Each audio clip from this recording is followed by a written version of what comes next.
Today I want to tackle the topic of the qualities of a good wife.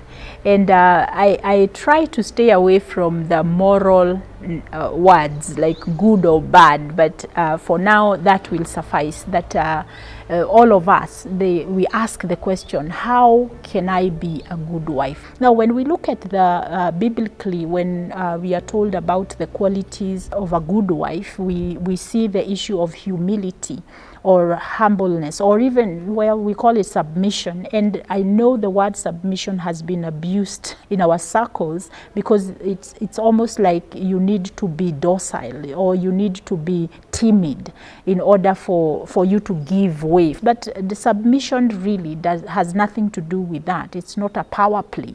Submission is an attitude of the heart. And I want to address type A women. You need first of all to understand yourself and the kind of personality you bring to the table, but also understand the person you are attracted to and anticipate what could be the thorn in the flesh within your relationship. Most of the times you find that type A women can tend to be quite chaotic, which is, it's not necessarily a bad thing. It's just the way that you are. So whenever you need to do something, you want it done quickly, you are very driven, you are a good planner and all that. So you don't like this, you don't like to just sit around and not have a plan.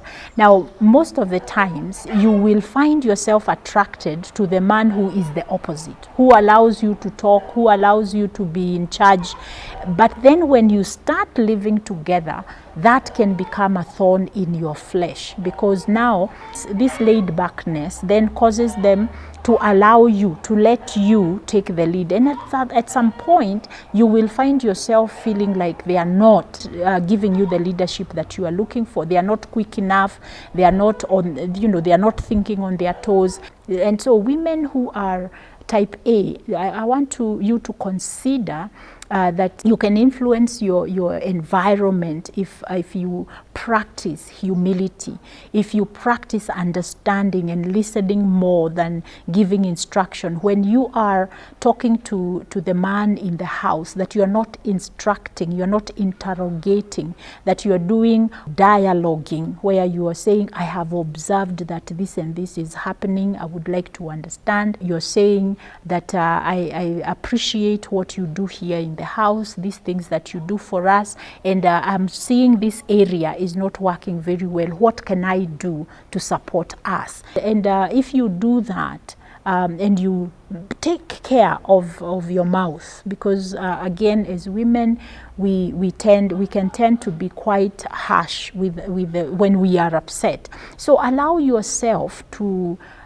grow the attitude of humility, so that now you can be able to join in with the person that you are with in a way that you can create the environment where you can influence what is going on. Now with the other side, the woman who is more quieter, is not the type A woman. That woman needs to be very careful that you do not come into a relationship very codependent, where you are looking for the relationship to give you value. So you want to grow yourself, you want to stand up for yourself, you want to create boundaries from the very beginning of the relationship. Please do not be the kind of person who is one way during the relationship and then after the marriage you become another way. You agree during the relationship because you are afraid to lose the relationship, and then after when you get into marriage you become another person that your husband is wondering, why did I not see all this? Guess I am saying that we need to be authentic. And so the qualities of a good wife is that being able to offer your husband the feeling that he can lead you. It goes a long way. This has nothing to do with oppression. It has a lot to do with your strength by standing up for yourself, setting boundaries, requiring that the person you are with treat you with respect. Just like I told the husband, you cannot rule with the iron rod, that we women, we do not have to go into power play with our husbands, the competition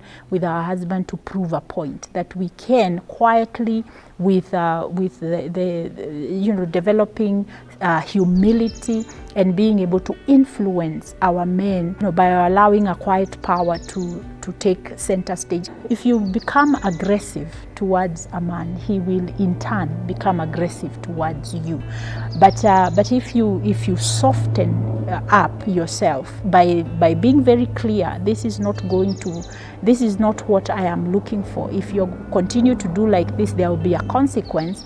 Then you can do that without being aggressive. Some of the skills, the soft skills that we need to create as women would be the being able to harness our power, not to hide it like the timid woman, and neither is it to flaunt it, but really to be able to be in that middle where you are not allowing anybody to push you around. You have clear boundaries, clear expectations, and you are holding your head up high. So I hope this helps a little bit, and I would be glad to answer any questions. My phone number is on the screen. You can subscribe to this channel so that you do not miss anything that I'm putting out.